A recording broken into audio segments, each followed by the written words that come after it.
So let's look at certain decision metrics in the financial feasibility and the development performer. So what is a good return? A good return on commercial projects is about 20% on cost, which is the development margin.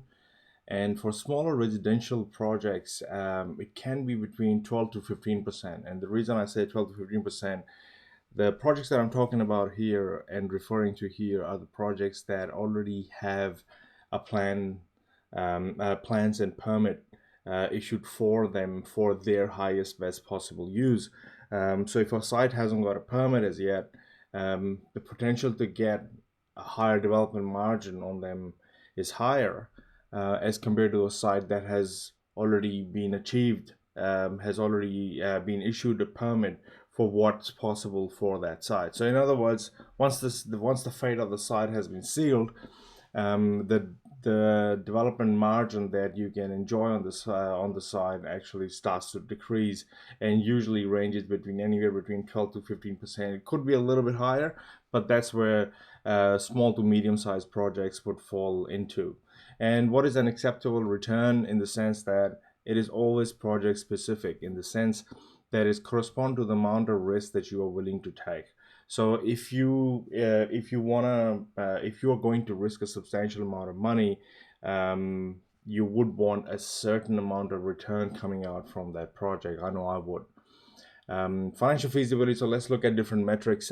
We've got basic profit. Everybody knows what that is. Development margin on cost, which is the most common metric that we use to make a decision whether or not a project works. Residual value of land is used in every project to determine what the land is worth based on a given scheme, or what you can actually put on it based on what you can realize on the project.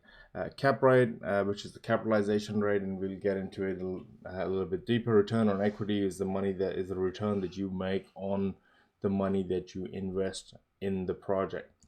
So let's look at it.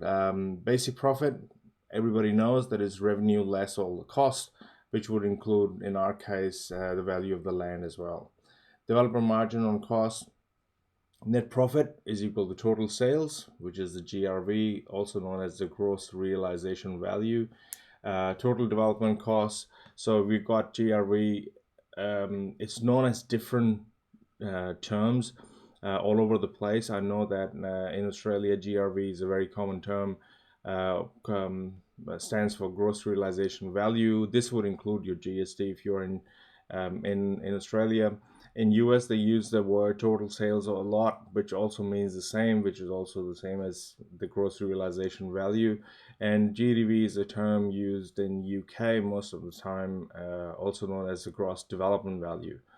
Developer margin is then basically net profit divided by the total cost times 100% to get a percentage, to figure out a percentage from it. Developer margin on revenue is your profit divided by your total revenue, which is the GRV. It is a percentage of the revenue that you get to take home. So this is the money that you put in your pocket.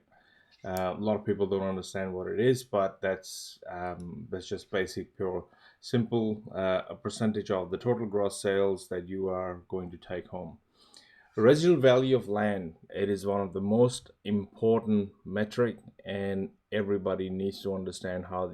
I even have this in the validation feasibility as well as in the detailed feasibility, because this is the number that I'll keep an eye on anytime I'm trying to vet a project and run numbers on them quickly so that I can figure out what I should be paying for the land upfront.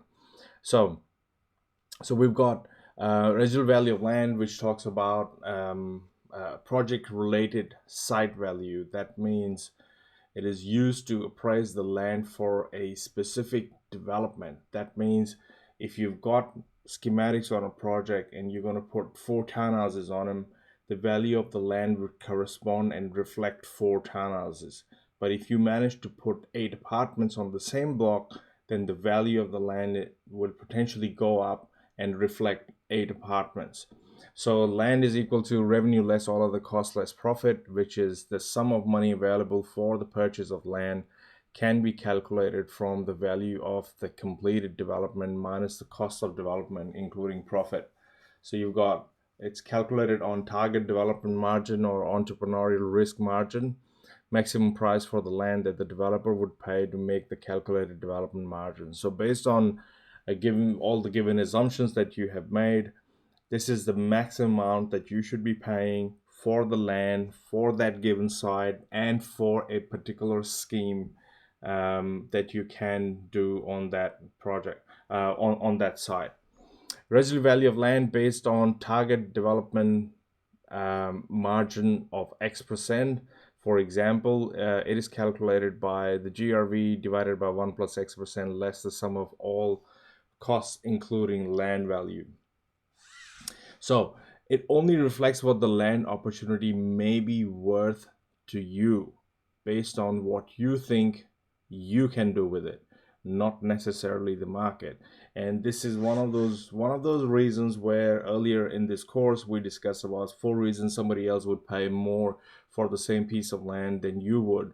And this is one of those reasons, because you might think that you may be able to put only 4 townhouses on this site, but somebody else might think of putting a bit in a basement. They might have done a little bit more research. They might have decided that I'm just going to go add a little bit of basement to this and maybe go up another level, and I might be able to put in 8 apartments on the site, and suddenly the value of the land has gone up, because now instead of 4 apartments you've got 8 apartments that are possible. So 4 townhouses, you've got 8 apartments that are possible. That's possible. So value change is based on what you propose to do with it. If you don't follow through with what you propose to do with it, the value is more closely aligned with the general market and is referred to as is or where is. Capitalization rate, the capitalization rate, often referred to as the cap rate, is a fundamental concept used in the world of commercial real estate. It is the rate of return on a real estate investment property based on the income that the property is expected to generate. This metric is used to estimate the investor's potential return on their investment. Now, this is what I got from Investopedia, but I'll explain it to you in layman's terms. So what that basically means is, so let's say a property gives you $100,000 rent, and you're willing to pay $1 million for it. So what's the rate of return on that? That's about 10%. So you're going to get 10% return on your money if you buy that $1 million property, and that 10% is your cap rate. However, if I came into the picture and we both started to bid for the same property, I might be happy to enjoy a 7% return on the same property, and you might dig your heels and say, look, my money's got to make at least 10%. That's fine, but there's somebody else in the market who's happy with a 7% return or a 6% return or a 5% return. Now, the lower return somebody else might be happy to go with, the higher the value of the site is going to be. So it's a basic formula. So let's say you want to pay the rent is 100,000. You divide 100,000 by 5%, or you divide 100,000 by 10%, and you will see the value of the property is going to change. So let's look at the formula here. The capitalization rate, often just called the cap rate, is the ratio of net operating income to property asset value. So net operating income to property asset value. So for example, if a property was listed for $1 million and generated a net operating income of 100,000, then the cap rate would be 100,000 divided by $1 million, or 10%. And if a property gives a rent of 100,000, its valuation based on cap rate of 5% would be 2 million. That means I'm happy to accept 5% on my money. That means I'm happy to pay 2 million for the same site for which you were bidding $1 million. So that's what the difference in a cap rate is. Cap rate formula is net operating income divided by current market value. and net NOI stands for net rental income or operating income. It's the same in this scenario. The operating income comes from the rent, and market value is the net operating income divided by the cap rate.